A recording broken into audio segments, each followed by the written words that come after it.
بسم الله ما شاء الله، من الطلبة اللي طبعا برضو كانوا بيتكرموا طول السنة، فبرضو مش غريب ان هو يكون طبيب بشري ما شاء الله.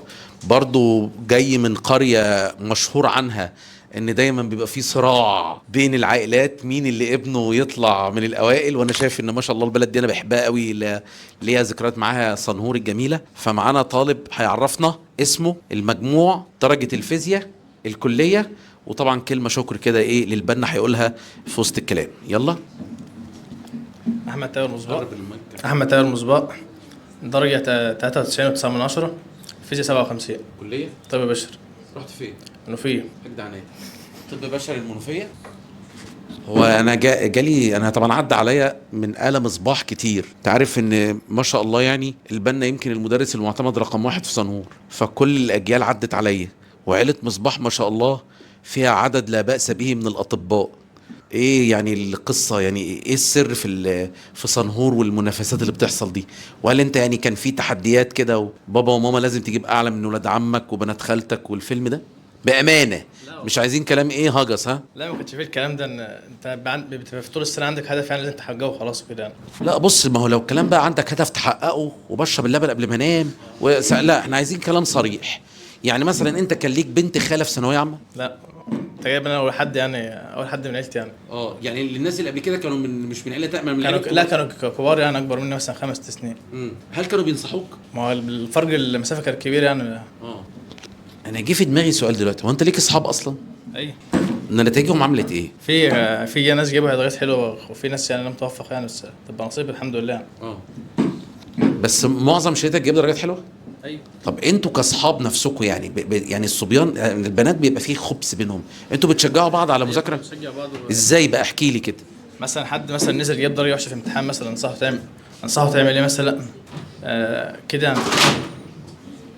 يعني انتوا لو اصحاب وواحد فيكم جاب درجه وحشه، انتوا بتاخدوه بقى يعني تقعدوا تريقوا عليه مثلا، ولا بتعملوا ولا بتعملوا ايه؟ احكي لي كده، احكي لي موقف فعلا حصل، حد فعلا جه في امتحان جاب درجه وحشه وانتوا كاصحابه وقفتوا جنبه. يعني مثلا نقول له مثلا كمل ازاي درجه الامتحان طول السنه في الشهور يعني مالهاش علاقه بالاخر السنه وكده يعني، لازم تجتهد وتكمل برضه كده. بتقولوا له لازم تجتهد وكده وتكمل؟ انتوا كاصحاب من بعض يعني، انتوا في شله اصحاب يقولوا انت لازم تجتهد وكده؟ يعني انا مش هينفع صح؟ قول لي كنتوا بتقولوا له ايه؟ بأدب برضه، بأدب. يعني مثلا نقول له مثلا حل كذا مش عارف ايه، بدل كده سيب التليفون، سيب الماتشات وكده يعني، ونقول له ما تضيعش وقته وكده. في حد جه في دماغك قلت له سيب التليفون وسيب الماتشات، الشخص اللي ده ساب التليفون وساب الماتشات ولا فضل برضه على التليفون؟ استجاب نوعا ما يعني. ودخل ايه؟ دخل زينا برضه. اسمه ايه؟ لا يعني في حد من صاحبكم فعلا اساس دي حته مهمه كان بياخد عندي برضه الواد ده؟ ايوه. طب هتقولوا لي بعد التصوير؟ ماشي هو التصوير ماشي. دخل معاك طب بشري برضه؟ لا مش بشري، دخل اسنان تقريبا. ايوه اسنان. واول 6 حروف من اسمه ايه؟ هو قال حته حلوه على فكره، بنحاول نطلع من كل واحد، انت فهمت؟ هنطلع منه حته جمله مفيده اهو، ان دول كانوا شله اصحاب ومعظمهم دخل كليات كويسه، وكان في ولد فيهم ماسك التليفون، طبعا كان بيبقى الابلكيشن بتاع الاذكار والقران على التليفون صح؟ هو كان بيمسك التليفون يعمل كده. اكيد لا يعني بيخش على الانستجرام يسبح، يخش على التيك توك يقول ورد كده صح؟ لا برضه مش كده برضه. وكان بيتفرج على الماتشات. مش برضه اللي كان ده خالص يعني، كان زينا عادي، بس كان بيمسكوا شويه زياده يعني، كان بدأ وقت شويه زياده برضه. فلما واحد يكون ليه واحد صاحب ما شاء الله، يعني هو واضح التدين من كلامه وامين على نفسه وامين على صاحبه، فطبعا الكلمه مش يعني انا شفت صاحبي بيعمل حاجه غلط، من راى منكم منكرا يعني، فاقول له ممكن نهدي بقى اللعب بقى شويه، وده وقت ثانويه عامه صح؟ انت فرحت له يوم النتيجه؟ اكيد. يا راجل. ايوه والله اكيد. طب لو كان جاب اعلى منك؟ عادي برضه. يا راجل. انت الكبير في اخواتك. ايوه. طب يعني فرحة الكبير بتبقى أغلى فرحة بقى. طب احكي لي كده، وبابا شغال إيه والدنيا عاملة إزاي؟ احكي لي كده عن البيت كده ولحظة النتيجة كده، اتفضل. والله لحظة النتيجة كنت بصلي المغرب يعني، جيت لقيتهم جابوا النتيجة، أكيد يعني تبقى فرحة كبيرة خالص يعني. أول حضن كان من مين؟ ماما. هو ماما كان الدور الأكبر ولا بابا؟ لا ماما. ليه بقى؟ تساعدنا في البيت يعني، تعمل اي حاجه انت بتتجوزها يعني، ما بتخليكش محتاج حاجه خالص يعني، بتهيأ جو هادي برضه في البيت وكده. ليك اخوات اصغر منك؟ أيوة. اشقية؟ ايوه. طب ماما كانت بتعمل معاهم ايه الاشقية دول؟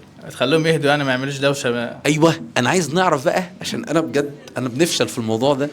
عشان انا عندي في البيت برضو في حد كده ربنا رزقنا بيه، بتاعه صغيره كده 4 سنين ونص، اسمها جويريه. انا حاولت ان انا اعتمد على نفسي ان انا هديها، فشلت. هي ماما بتعرف، ماما معاها المفاتيح، بتعمل ايه عشان تخليهم هاديين؟ صغيرين جو كده يعني، مثلا واحده في رابعه وكان واحد تاني اعداد وكده، مش صغيرين خالص يعني. يعني كانت بتسيطر عليهم ازاي؟ يعني ازاي بتخليهم هاديين وانت بتذاكر؟ افتكر لقطه كده.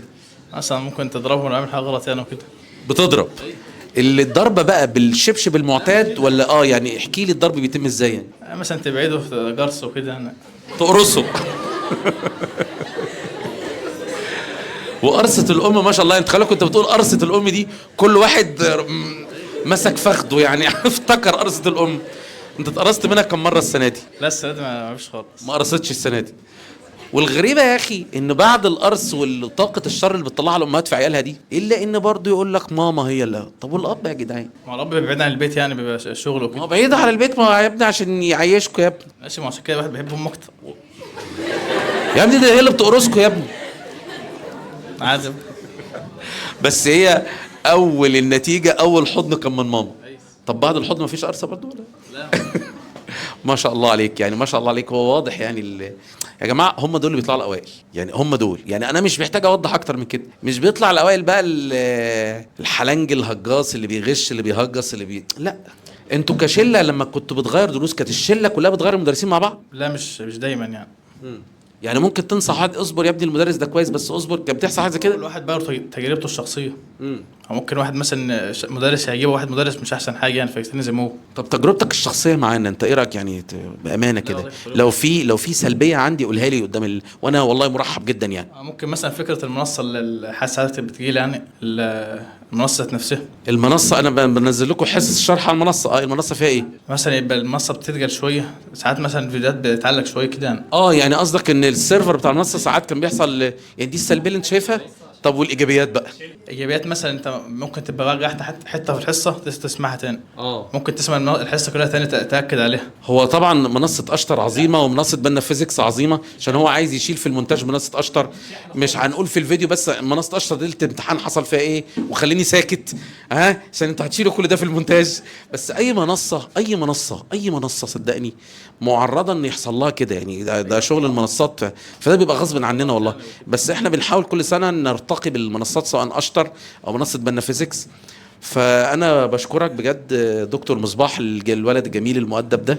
ما شاء الله يعني انت فعلا تستحق تكون قدوه والله. سقف للدكتور.